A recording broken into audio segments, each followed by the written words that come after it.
Hello my dears, നമുക്ക് ഇന്ന് 10ാം ക്ലാസ്സിലെ ശബ്ദ തരംഗങ്ങൾ എന്ന പാഠത്തിലെ അടുത്ത ഭാഗം നോക്കിയാലോ. അപ്പോൾ തരംഗങ്ങൾ എന്താണ്, രണ്ടു തരം തരംഗങ്ങൾ ഏതാന്നൊക്കെ നമ്മൾ പറഞ്ഞിട്ടുണ്ട്. നമ്മൾ അനുപ്രസ്ഥ തരംഗവും അനുദൈർഘ്യ തരംഗമൊക്കെ നമ്മൾ പറഞ്ഞിട്ടുണ്ട്. ഇനി നമുക്ക് അറിയേണ്ടത് ഇവരുടെ സവിശേഷതകളാണ് അറിയേണ്ടത്. അപ്പോൾ ഫസ്റ്റ് വൺ നമുക്ക് ഓരോരോ ഹെഡിങ് ആയിട്ട് നോക്കാം. ആദ്യം ആയതി നോക്കാം. ആയതി എന്ന് പറഞ്ഞാൽ നമുക്കറിയാം, നമ്മൾ ദോലനത്തിന്റെ കേസ് പറഞ്ഞപ്പോൾ നമ്മൾ ആയത് പറഞ്ഞിരുന്നു അല്ലേ. പരമാവധി സ്ഥാനാന്തരം, തുലന സ്ഥാനത്തെ ആസ്പദമാക്കി ഒരു വസ്തു എന്താണ് ഉണ്ടാവുന്ന ഒരു വശത്തേക്ക് ഉണ്ടാവുന്ന പരമാവധി സ്ഥാനാന്തരത്തെ നമ്മൾ ആയതി എന്ന് പറയുന്നതൊക്കെ നമ്മൾ വളരെ വൃത്തിക്ക് നമ്മൾ പഠിച്ചിട്ടുണ്ട്. ഇനി നമുക്ക് ഇവിടെ തരംഗങ്ങളുടെ ആയതിയാണ് കാണേണ്ടത്. അപ്പോൾ എന്താണ് അതിൻ്റെ ഒരു ഇക്വേഷൻ, ഒരു ഡെഫിനിഷൻ പഠിച്ചാലോ, നമ്മുടെ ദോലനങ്ങളുടെ കാര്യത്തിൽ ആയതി പഠിച്ചാൽ നമുക്ക് ഇവിടെ തരംഗത്തിൻ്റെ ആയതിയും സുഖമായിട്ട് പഠിക്കാം. അതായത് തുലന സ്ഥാനത്ത് നിന്നും ഏറ്റവും കൂടിയ സ്ഥാനാന്തരം, അവിടെ തുലന സ്ഥാനത്ത് നിന്നും ഒരു വശത്തേക്കുള്ള പരമാവധി സ്ഥാനാന്തരമായിരുന്നു. അപ്പോൾ ഇതാണ് നമ്മളൊരു തരംഗം ഞാനിവിടെ വരച്ചിട്ടുണ്ട്. ഇതിൽ പരമാവധി സ്ഥാനം ഏറ്റവും ഉയരത്തേക്ക് പോയത് ഇതാണ്. ഇവിടെ ഏറ്റവും ഉയരം നമുക്ക് ഇവിടെ എ കാണിച്ചിട്ടുണ്ട്, സ്മോൾ ലെറ്റർ എ, ആംപ്ലിറ്റ്യൂഡ് ആയത് എ. അപ്പോൾ ഇവിടെ ഇനി ഇതും എ, ഇതൊക്കെ എന്താണ് ഇതിൻ്റെ സ്ഥാനാന്തരങ്ങളാണ്, കണ്ടോ. അപ്പോൾ സ്ഥാനാന്തരം മനസ്സിലായല്ലോ. അപ്പോൾ ടെക്സ്റ്റ് ബുക്കിൽ ചിത്രത്തിൽ തരംഗത്തിൻ്റെ തുലന സ്ഥാനത്ത് നിന്ന് ഏറ്റവും കൂടിയ സ്ഥാനാന്തരമുള്ള ബിന്ദുക്കൾ ഏതൊക്കെയാണ് ചോദിക്കുമ്പോൾ ഒന്നുതാ ഈ എ ഇവിടെ ഉണ്ട്. ഇനി ബി അല്ല, പിന്നെ അടുത്തത് സി, പിന്നെ ഡി ഇല്ല, ഇ. ഇതാണ് എയും സിയും ഇയും ആണ് ഇവിടെ പരമാവധി സ്ഥാനാന്തരം അല്ലെങ്കിൽ ആയതി ഉള്ളത് നമുക്ക് മനസ്സിലാക്കാൻ പറ്റും. ഇനി ഇത് അവിടെ ചോദിക്കുകയാണ്, ചിത്രത്തിൽ തരംഗത്തിന്റെ ആയതി എത്രാന്ന് ചോദിച്ചു. അപ്പൊ നോക്കുക, ആയത് നമ്മൾ എങ്ങനെ കാണാം, നമ്മളിത് ഈ ഉയരമാണ് ആയതില്ലേ. അപ്പൊ നമ്മളിത് എവിടെ നോക്കാം, നമ്മളിത് വൈ ആക്സിലാണ് നോക്കാം. ഇങ്ങോട്ടാണ് നമുക്ക് എക്സിൽ നോക്കാം, അത് ഇങ്ങോട്ട് നോക്കാം. ഇത് എക്സ് ആക്സിസ്, ഇത് നമ്മൾ ഗ്രാഫ് വരയ്ക്കുമ്പോൾ ഇത് എക്സും ഇത് വൈ അല്ലേ വരയ്ക്കുക. അപ്പോൾ നോക്ക്, ഈ എ എന്നുള്ളത് കാണിച്ചിരിക്കുന്നത് ഇവിടെ ഇങ്ങോട്ട് നേരെ നോക്കുക. അപ്പോൾ നോക്ക്, ഈ രണ്ടിൻ്റെ പഠിക്കാൻ കാണാം. അപ്പോൾ ഈ ദൂരം എന്ന് പറഞ്ഞാൽ എന്താണ്, 2 ഇവിടെ സെൻറ്റിമീറ്ററാണ്. അപ്പോൾ ഇങ്ങോട്ടുള്ള സ്ഥാനാന്തരം എത്ര, 2 സെൻറ്റിമീറ്ററാണ് ഇവിടുത്തെ ആയതി. അപ്പോൾ ഇവിടെ ആയതി എത്രയാണ്, 2 സെൻറ്റിമീറ്ററാണ് കിട്ടി. അപ്പോൾ ആയതി പഠിഞ്ഞല്ലോ. ഇനി നമുക്ക് പീരിയഡ് എന്താ നോക്കാം. പീരിയഡ് നമ്മൾ ദോലനത്തിൻ്റെ കേസിൽ പീരിയഡ് നമ്മൾ പറഞ്ഞിട്ടുണ്ടായിരുന്നു. എന്താണെന്ന് പറയുന്നത്, ഒരു ദോലനത്തിനുള്ള സമയം അല്ലേ. ഒരു ദോലനത്തിന് എത്ര സമയം എടുക്കണ്ടോ അത് നമുക്ക് പറയാം, അതിൻ്റെ പീരിയഡാണെന്ന് പറയാം, ടൈമാണ് നമ്മൾ പറഞ്ഞത്. ഇവിടെ ദോലനമല്ല, ഇവിടെ എന്താ ചെയ്യുന്നത്, ഇവിടെ തരംഗങ്ങളാണ്. അപ്പോൾ തരംഗം ഒരു തരംഗം ഇതാണ് ഒരു ഫുൾ തരംഗം. ഒരു ഫുൾ തരംഗത്തിന് നമ്മൾ പറയും ഒരു സൈക്കിൾ പറയും. സൈക്കിൾ അല്ലെങ്കിൽ ഒരു കമ്പനം എന്ന് പറയും. എന്താ പറയുക, ഒരു സൈക്കിളാണ്. ഇങ്ങോട്ട് ചവിട്ടി ഇവിടെ എത്തി. അപ്പോൾ ഇതാണ് ഒരു സൈക്കിൾ. ഈ ഒരു സൈക്കിള് പൂർത്തിയാക്കാൻ എത്ര സമയമെടുത്തു, അതാണ് നമ്മളെ പീരിയഡ്. അപ്പോൾ മാധ്യമത്തിലെ കണിക ഒരു സൈക്കിൾ പൂർത്തിയാക്കാൻ എടുക്കുന്ന സമയം, ഇവിടെ നിന്ന് ഇങ്ങനെ പോയി ഇവിടെ എത്താൻ എത്ര സമയം എടുത്തു. ഇവിടെ 1 സെക്കൻഡാണ് ഇവിടുത്തെ പീരിയഡ്. മനസ്സിലായോ. ഇനിയാണ് ആവൃത്തി അല്ലെങ്കിൽ ഫ്രീക്വൻസി. നമ്മൾ വൃത്തിയില്ലാത്ത ആവൃത്തി എന്നൊക്കെ പറഞ്ഞിട്ടുണ്ടായിരുന്നില്ലേ സമയത്ത്. യെസ്, നമ്മൾ അവിടെ ആവൃത്തി പറഞ്ഞാൽ എന്താണ്, 1 സെക്കൻഡിൽ ഉണ്ടാകുന്ന ദോലനങ്ങളുടെ എണ്ണം എന്നാണ് നമ്മൾ പറഞ്ഞിട്ടുണ്ടായിരുന്നത് അല്ലേ. എത്ര ആട്ടം ആടും, 1 സെക്കൻഡിൽ എത്ര തവണ അങ്ങോട്ടും ഇങ്ങോട്ടും ആടും എന്ന് പറഞ്ഞിരുന്നത്. അപ്പോൾ ഇവിടെ ദോലനല്ലല്ലോ, ഇവിടെ സൈക്കിളല്ലേ ദോലനത്തിന് പകരം. അപ്പോൾ 1 സെക്കൻഡിൽ ഉണ്ടാകുന്ന സൈക്കിളുകളുടെ എണ്ണം, എത്ര സൈക്കിളാണ് ഉണ്ടായത്. ഇപ്പോൾ ഇവിടെ 1, അടുത്ത 1, അങ്ങനെ എത്ര ഉണ്ട്, 1 സെക്കൻഡ് സമയം കൊണ്ട് എത്ര ഇതുണ്ടാവുന്നുണ്ട്, എത്ര സൈക്കിളുകൾ ഉണ്ടാവുന്നുണ്ട്, അത് നമുക്ക് പറയാം. അതിൻ്റെ ആവൃത്തിയാണെന്ന് പറയാം. അപ്പോൾ ഇവിടെ ഒരു ചോദ്യം, ചിത്രം 1.11 തരംഗം ഒയിൽ നിന്ന് ഡിയിലെത്താൻ 1 സെക്കൻഡ് എടുക്കുന്നുവെങ്കിൽ തരംഗത്തിൻ്റെ ആവൃത്തി കണ്ടെത്താൻ പറഞ്ഞിട്ടുണ്ട്. അപ്പോൾ തരംഗം ഈ ഒ ഇതാ ഡി ഇവിടെ നിന്ന് ഇങ്ങനെ പോയി ഇങ്ങനെ എത്താൻ എത്ര ടൈം എടുത്തു, 1 സെക്കൻഡാണ് ടൈം എടുത്തത്. അപ്പോൾ 1 സെക്കൻഡ് ടൈമിൽ എത്ര തരംഗം, ഇവിടെ ഒരു തരംഗമാണ് അല്ലേ. അപ്പോൾ ഇവിടെ നമുക്ക് ഇതിൻ്റെ ആവൃത്തി കാണണം. നമ്മൾ ദോലനം പഠിച്ച സമയത്ത് ആവൃത്തി കാണേണ്ട ഇക്വേഷൻ നമ്മൾ പറഞ്ഞു, F=1/t. 1/t ഇവിടെ 1 സെക്കൻഡാണ്, 1 സെക്കൻഡിലല്ലേ. അപ്പോൾ 1 സെക്കൻഡ്, അപ്പോൾ 1/1 പറഞ്ഞാൽ നമുക്ക് എന്ത് കിട്ടി, സെക്കൻഡ്. 1/1 പറഞ്ഞാൽ 1. ആവൃത്തിയുടെ യൂണിറ്റ് എന്താണ്, ഹെഡ്സ് ആണ്. അപ്പോൾ 1 ഹെഡ്സ് നമുക്ക് ആൻസർ കിട്ടും. ഇവിടുത്തെ ആവൃത്തി എത്രയാണ്, 1 ഹെഡ്സ്.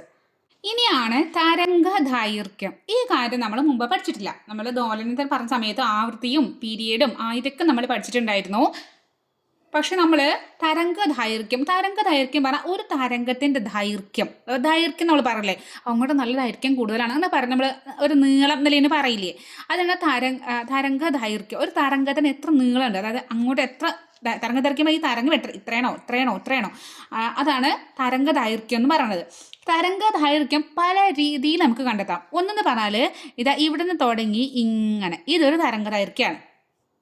അതായത് ഈ ഓയിൽ നിന്ന് ഡി വരെ ഓ ഇങ്ങനെ തുടങ്ങി ഇതൊരു തരംഗദൈർഘ്യം. അല്ലെങ്കിൽ നോക്കൂ, ഈ മുകളിലിരിക്കുന്ന രണ്ട് ഇതിൻ്റെ മുകളിൽ നമ്മൾ ശൃംഖം ഗർത്തം എന്നൊക്കെ പറഞ്ഞല്ലേ, രണ്ട് ശൃംഖങ്ങൾ തമ്മിലുള്ള ദൂരം, അല്ലെങ്കിൽ രണ്ട് ഗർത്തങ്ങൾ തമ്മിലുള്ള ദൂരം, അല്ലെങ്കിൽ ഇതിൻ്റെ ഇടയിൽ ഇവിടെ ഒരു പോയിന്റ് എടുത്തു, അതേപോലെ ഇവിടെ ഈ ഇതിൽ ഇങ്ങോട്ടാണ് ഈ ആരോ, ഇതാ ഇങ്ങോട്ട് പോയി ഇവിടെ എടുക്കരുത്, ഇതേപോലെ ഇങ്ങോട്ട് തന്നെ വരണം.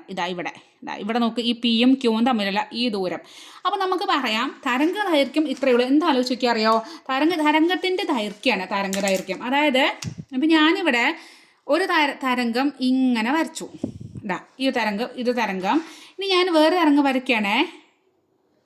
അപ്പോൾ ഇവിടെ തരംഗദൈർഘ്യം കൂടുതൽ ഏതായിരിക്കും? ഇതാണല്ലേ, കാരണം ഇവിടെ നിന്ന് ഇതുവരെയുള്ള ദൂരമാണ് തരംഗദൈർഘ്യം. ഒരു തരംഗത്തിൽ എത്ര ദൂരം ഉണ്ടെന്ന്, എത്ര നീളമുണ്ട്, ഇവിടെ ഇതുവരെയുള്ള ഇതിൻ്റെ തരംഗദൈർഘ്യം. അപ്പോൾ തരംഗദൈർഘ്യം എന്ന് പറഞ്ഞാൽ ഒന്നുമില്ലെങ്കിൽ ഇവിടെ നിന്ന് അടുത്ത ഇവിടെ നിന്ന് ഇതുവരെ, അല്ലെങ്കിൽ ഇങ്ങനെ അടുത്തൊരു എടുക്കുകയാണെങ്കിൽ രണ്ട് ശൃംഖങ്ങൾ തമ്മിലുള്ള ദൂരം, അല്ലെങ്കിൽ രണ്ട് ഗർത്തങ്ങൾ തമ്മിലുള്ള ദൂരം, അല്ലെങ്കിൽ ഇതിൻ്റെ ഇടയിൽ ഇവിടെ പോയിന്റ് ഇവിടെ പോയിന്റ്, അങ്ങനെ നമുക്ക് ഏത് വേണമെങ്കിൽ എടുക്കാം. ഇതൊക്കെ എന്താണ്? തരംഗ ദൈർഘ്യമാണ്. അപ്പം അല്ലേ ടെക്സ്റ്റ് ബുക്കിൽ തരംഗ ദൈർഘ്യത്തിന് ഒരു ഡെഫിനിഷൻ മാത്രം നല്ല തന്നിട്ടുണ്ട്, ഒന്നിൽ കൂടുതൽ തന്നിട്ടുണ്ട്. അപ്പോൾ നമുക്ക് ഒന്നാമത് പറഞ്ഞാൽ തരംഗ ദൈർഘ്യം എന്താ ചോദിച്ചാൽ നമുക്ക് പറയാം, സമാന കമ്പനാവസ്ഥയിലുള്ള അടുത്തടുത്ത രണ്ട് കണികകൾ തമ്മിലുള്ള അകലം.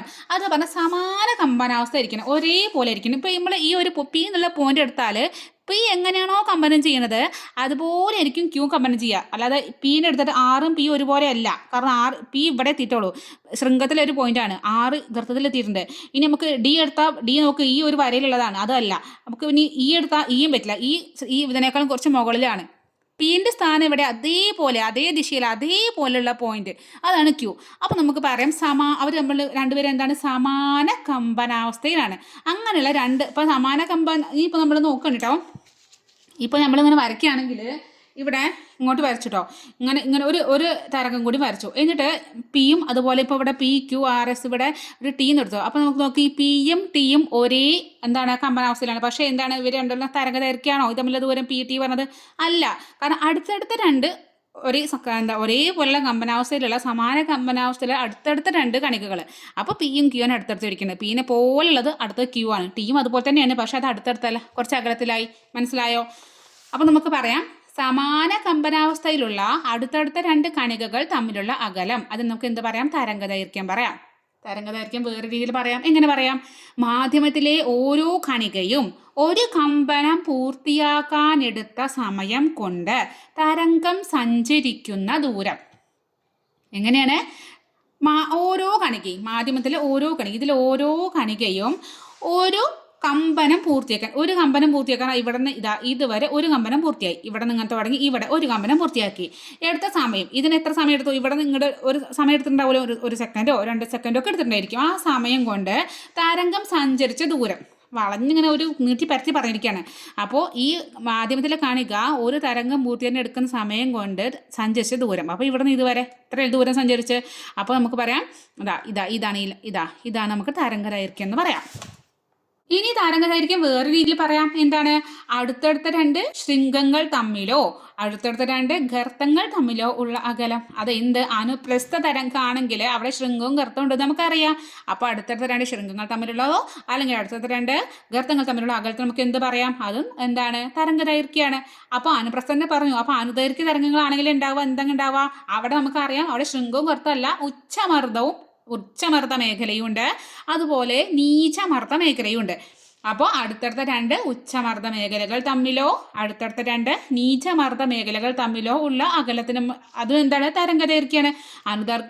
അനുദൈർഘ്യ തരംഗമാണെങ്കിൽ ഉച്ചമർദ്ദവും നീചമർദ്ദവും തമ്മിൽ അത് അനുപ്രസ്ഥാണെങ്കിൽ ശൃംഖവും ഗർത്തം, അടുത്തടുത്ത രണ്ട് ശൃംഖം അടുത്തടുത്ത രണ്ട് ഗർത്തം, അടുത്തടുത്ത രണ്ട് ഉച്ചമർദ്ദം അടുത്തടുത്ത രണ്ട് നീചമർദ്ദം. അതിനൊക്കെ ഇതൊക്കെ തരംഗ ദൈർഘ്യമാണ്. ഇനി തരംഗ ദൈർഘ്യത്തിന് നമ്മൾ മറ്റുള്ളവർ പോലെ നമ്മൾ എഫ് അല്ലെങ്കിൽ നമ്മൾ ആവൃത്തിക്ക് എഫ് കാണിച്ചു, ആയതിക്ക് എ കാണിച്ചു, പീരിയഡിന് ടി കാണിച്ചു, അതുപോലെ ഒന്നല്ല. നമ്മൾ കുറച്ച് പുലിയാണ്. എന്താണ്? ഗ്രീക്കൻ പേരൊക്കെയാണ് ലാംഡ നോക്ക്, ഇങ്ങനെയാണ് ലാംഡ. ഇങ്ങനെ വരച്ചു, ഇങ്ങനെയാണ് ലാംഡ വരയ്ക്കുക. അപ്പോൾ തരംഗ ദൈർഘ്യം കാണിക്കാൻ നമ്മൾ ഏത് ലെറ്ററാണ് യൂസ് ചെയ്യുക? ലാംഡയാണ് നമ്മുടെ തരംഗ ദൈർഘ്യം. അപ്പോൾ ഇവിടെ പിക്ചർ കാണിച്ചിട്ടുണ്ട്. ഇവിടെ ഈ ശൃംഗം മുതൽ ഈ ശൃംഗം വരെ നമുക്ക് ലാംഡയാണ്, അല്ലെങ്കിൽ ഈ പോയിന്റ് മുതൽ ഈ പോയിന്റ് വരെ ലാംഡയാണ്, അല്ലെങ്കിൽ ഈ പോയിന്റ് മുതൽ ഈ പോയിന്റ് വരെ ലാംഡയാണ്, അല്ലെങ്കിൽ ഇവിടെ നിന്ന് ഇവരെ ഒരു തരംഗം ഫുൾ എടുക്കാനുള്ള അതിന് നമുക്ക് ലാംഡ പറയാം.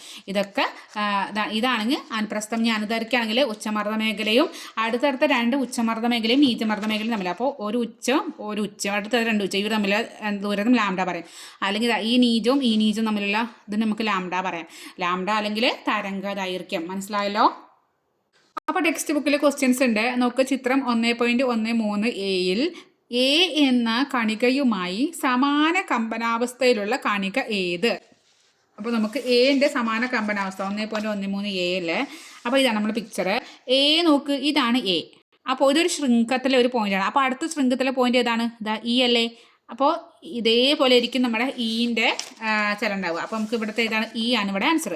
അതുപോലെ പിയുമായോ ബിയുമായോ എന്നൊക്കെ ചോദിച്ചിട്ടുണ്ട്. അപ്പോൾ പി നോക്ക്, പി ഇവിടെയാണ്. പിന്റെ അതേ കമ്പനാവസ്ഥയിലാണ് നമ്മളെ ക്യൂ അല്ലേ? യെസ്. ഇനി ബി ഇവിടെയാണ്. ബിന്റെ അതേപോലെ നമ്മൾ എഫ്. എങ്ങനെ നമുക്ക് ഓരോന്നിനും നമുക്ക് കണ്ടെത്താം. അതൊക്കെ എന്താണ്? അത് തരംഗ ദൈർഘ്യമാണ്. ഇനി ഈ ചിത്രത്തിൽ തരംഗ ദൈർഘ്യം ലാംഡ സൂചിപ്പിക്കുന്ന ഏതാണെന്നാണ്. സി എന്ന് പറഞ്ഞാൽ സിയും ആറും തന്നിട്ടുണ്ട്. സി എന്ന് പറഞ്ഞാൽ നമ്മളെ ഉച്ചമർദ്ദം അല്ലേ? ഉച്ചമർദ്ദം നമ്മൾ ഉച്ചമർദ്ദവും നീചമർദ്ദവും. അപ്പോൾ നമ്മൾ ഇംഗ്ലീഷിൽ ഉച്ചമർദ്ദനെ കംപ്രഷൻ എന്ന് പറയും, റേഫാക്ഷൻ എന്ന് പറയും നമ്മുടെ നീചമർദ്ദം. അതുകൊണ്ടാണ് സി കംപ്രഷൻ്റെ സിയും റേഫാക്ഷൻ്റെ ആറും തന്നിരിക്കുന്നത്. അപ്പോൾ സി ഉച്ച, 6 നീച. അപ്പോൾ നമുക്ക് അടുത്തടുത്ത 2 ഉച്ചമർദ്ദ മേഖലകളാണ്. സിയും തമ്മിലാണ്. അല്ലെങ്കിൽ അടുത്തടുത്ത 2 എന്താണ് നീചമർദ്ദ മേഖല 6ഉം 6ഉം ആണ്. അപ്പോൾ ഇവിടെ എന്താണ്? സിയും 6ഉം 6 ആണ്. ഇവിടെ 6ഉം 6ഉം ആണ് അല്ലേ? 6ഉം 6ഉം ആണ്. സിയും 6ഉം പറഞ്ഞാൽ ഇതിൻ്റെ ഇടയിൽ ഒരു അര ഇട്ടുള്ളൂ. ഇത് സി എന്ന് സിക്ക് എത്തണം. ഇവിടെ പറഞ്ഞാൽ ഇത് അരയാണ്, അര ലാംഡ ഇട്ടുള്ളൂ. ഓക്കെ. ഇനി അടുത്തത് നമുക്ക് തരംഗവേഗം. അപ്പോൾ തരംഗവേഗം അല്ലെങ്കിൽ നമുക്ക് സ്പീഡാണ് തരംഗത്തിൻ്റെ സ്പീഡ്. വേവാണ് തരംഗം. അപ്പോൾ സ്പീഡ് ഓഫ് ദ വേവ്. അപ്പോൾ നമുക്ക് നോക്കാം എത്ര സ്പീഡിലാണ് പോണത്. നമ്മൾ തരംഗം വലിയ സ്പീഡിൽ പോണത്. അപ്പോൾ അത് കൊച്ചയാണല്ലോ, അപ്പോൾ അതൊക്കെയാണ് പോണത്. അതൊരു മീഡിയം സ്പീഡിലാണ് പോണത്. അതാണ് നമ്മളിവിടെ പറയുന്നത് സ്പീഡാണ്. നമ്മൾ വണ്ടിയുടെ സ്പീഡ് പറയില്ലേ? കാറ്, ബസ്സൊക്കെ നമ്മൾ സ്പീഡ് കൂട്ടുകയാണ് കുറയ്ക്കണമൊക്കെ പറയില്ലേ? അതുപോലെ 1 സെക്കൻഡ് കൊണ്ട് തരംഗം സഞ്ചരിക്കുന്ന ദൂരം. 1 സെക്കൻഡ് കൊണ്ട് തരംഗം എത്ര, നമ്മൾ ആവൃത്തി എന്താ പറഞ്ഞത്? 1 സെക്കൻഡ് കൊണ്ട് എത്ര സൈക്കിളുകൾ ഉണ്ടായിരുന്നാണ്. ഇവിടെ എത്ര സഞ്ചരിച്ചു, തരംഗം എത്ര സഞ്ചരിച്ചു, അതിൻ്റെ യൂണിറ്റ് എന്താണ്? Metre per second. നമ്മൾ യൂണിറ്റ് എപ്പോഴും സ്പീഡിൻ്റെ ഒക്കെ പറയുമ്പോൾ മീറ്റർ പെർ സെക്കൻഡ് ആണ്. അതായത് നമ്മൾ സാധാരണ ഇപ്പോൾ തരംഗത്തിൻ്റെ അല്ലാതെ നമ്മളൊരു കാറ് പോണ സ്പീഡ് പറയാണ്. 1 മീറ്ററിൽ നമ്മൾ പറയും എന്താണ് 1 സെക്കൻഡ് കൊണ്ട് എത്ര മീറ്റർ സഞ്ചരിച്ചു, അല്ലെങ്കിൽ നമ്മൾ പറയാം 1 മണിക്കൂർ കൊണ്ട് എത്ര കിലോമീറ്റർ സഞ്ചരിച്ചു. അതൊക്കെ നമ്മൾ പറയാം. നമ്മൾ മണിക്കൂറൊക്കെ പറയും എത്ര കിലോമീറ്റർ സഞ്ചരിച്ചു, അതിന് എത്ര സമയം എടുത്തു, കിലോമീറ്റർ പെർ അവറിലൊക്കെ പറയും. അതിൻ്റെ സിംപ്ലസ്റ്റ് അതിൻ്റെ സ്റ്റാൻഡേർഡ് യൂണിറ്റ് ആണ് മീറ്റർ പെർ സെക്കൻഡ്. മീറ്റർ എത്ര മീറ്ററാണ് സഞ്ചരിച്ചത്, സെക്കൻഡ് എത്ര സെക്കൻഡിലാണ്. അപ്പോൾ 1 സെക്കൻഡിൽ തരംഗം സഞ്ചരിച്ച ദൂരത്തിൽ നമുക്ക് എന്ത് പറയാം? അതാണ് തരംഗവേഗം, തരംഗത്തിൻ്റെ സ്പീഡ്. ഇനി നോക്ക്, ആവൃത്തിയും തരംഗ ദൈർഘ്യവും എപ്പോഴും എന്തിലാണെന്ന് അറിയോ? വിപരീത അനുപാതത്തിലാണ്. വൃത്തിയായിട്ട് ആവൃത്തി എല്ലാവരോടും വിപരീത അനുപാതത്തിലാണെന്ന് നമ്മൾ പറഞ്ഞിട്ടുണ്ടായിരുന്നു. ആവൃത്തി നമ്മളെ പീരിയഡായിട്ട് എന്താണ് വിപരീത അനുപാതത്തിലാണെന്ന് പറഞ്ഞിട്ടുണ്ടായിരുന്നു നമ്മൾ. അതുപോലെ തന്നെ ആവൃത്തി തരംഗ ദൈർഘ്യത്തിനോടും എന്താണ്? വിപരീത അനുപാതത്തിലാണ്. അപ്പോൾ നമുക്ക് പറയാം ആവൃത്തിക്ക് നമുക്ക് എഫ് എന്ന് കൊടുത്തു, പിന്നെ നമ്മുടെ തരംഗ ദൈർഘ്യത്തിന് നമുക്ക് ലാംഡ കൊടുത്തു. അപ്പോൾ രണ്ടും വിപരീത അനുപാതം കാണിക്കാൻ നമ്മൾ എങ്ങനെ എഴുതാം? എഫ് പ്രപ്പോർഷൻ 1/λ എന്ന് എഴുതാം. ഇത് ഇങ്ങനെ പറഞ്ഞാൽ ഇതിൻ്റെ മീനിങ് എന്താണ്? ഇത് രണ്ടും വിപരീത അനുപാതത്തിലാണ്. ഇപ്പോൾ നേരത്തെ ഇപ്പോൾ അതേപോലെ നമുക്ക് ഫ്രീക്വൻസി, അതായത് നമ്മളെ ആവൃത്തിയും ടൈം പീരീഡും ഇതേപോലെ തന്നെ 2 പേരും നമുക്ക് എന്താണ്? അവരും വിപരീത അനുപാതത്തിലാണ്. അതുപോലെ ഇവിടെ തരംഗ ദൈർഘ്യവും ആവൃത്തിയും എന്താണ്? വിപരീത അനുപാതത്തിലാണ്. അപ്പോൾ ഇനി തരംഗവേഗം നമുക്ക് സ്പീഡ് കാണാൻ ഒരു ഇക്വേഷൻ വേണ്ടേ? എന്നാലും നമുക്ക് ഒരു തരംഗത്തിൻ്റെ സ്പീഡ് കാണുമ്പോൾ സ്പീഡ് കാണാൻ പറയാം, നമുക്ക് ഒരു ഇക്വേഷൻ വേണം അല്ലേ? ആ ഇക്വേഷൻ ഉണ്ടാക്കുകയാണ്. ആവൃത്തിയുടെയും തരംഗ ദൈർഘ്യത്തിൻ്റെയും ഗുണനഫലമാണ് തരംഗവേഗം. ഈ ആവൃത്തിയും ഈ തരംഗ ദൈർഘ്യവും ഇൻറ്റു ചെയ്യുമ്പോൾ എന്ത് കിട്ടും? തരംഗവേഗം കിട്ടും. അപ്പോൾ തരംഗവേഗം എന്ന് പറയുന്നത് എന്താണ്? ആവൃത്തി തരംഗവേഗം. തരംഗവേഗം എന്ന് പറഞ്ഞാൽ ആവൃത്തി ഇൻറ്റു തരംഗ ദൈർഘ്യം. തരംഗവേഗം പറഞ്ഞാൽ ആവൃത്തി ഇൻറ്റു തരംഗ ദൈർഘ്യം. അപ്പോൾ ആവൃത്തി പറഞ്ഞാൽ എഫ് ആണ്, തരംഗദൈർഘ്യം പറഞ്ഞാൽ ലാംഡയാണ്. തരംഗവേഗം സ്പീഡ് നമ്മൾ എപ്പോഴും കാണിക്കുക വി എന്നുള്ള ലെറ്റർ കൊണ്ടാണ്. അപ്പോൾ V equal to F lambda. Important equation ആണ്, ഇമ്പോർട്ടൻ്റ് ആണ്. അപ്പോൾ തരംഗവേഗം എന്ന് പറഞ്ഞാൽ ആവൃത്തി ഇൻറ്റു തരംഗ ദൈർഘ്യമാണ്. ആവൃത്തിനെ തരംഗ ദൈർഘ്യം കൂടി ഇൻറ്റു ചെയ്യുമ്പോഴാണ് നമുക്ക് എന്ത് കിട്ടുക, നമുക്ക് സ്പീഡ് കിട്ടുക. സ്പീഡ് പറഞ്ഞാൽ വേഗം, വേഗത, തരംഗത്തിൻ്റെ വേഗം, തരംഗ വേഗം. V = F ലാംഡ ഇക്വേഷൻ കിട്ടി. എപ്പോഴും ആവൃത്തിയും തരംഗ ദൈർഘ്യം വിപരീത അനുപാതത്തിലാണ്. തരംഗവേഗത്തിൻ്റെ യൂണിറ്റ് മീറ്റർ/സെക്കൻഡ് ആണ്. തരംഗദൈർഘ്യം ലാംഡയിലാണ് കാണിക്കുക. ഒക്കെ മനസ്സിലായി എന്ന് വിചാരിക്കുന്നു. അപ്പോൾ ഇതിൻ്റെ പ്രോബ്ലംസ് ആയിട്ട് നമുക്ക് അടുത്ത ക്ലാസ്സിൽ കാണാം. അപ്പോൾ ഓക്കെ, ബൈ.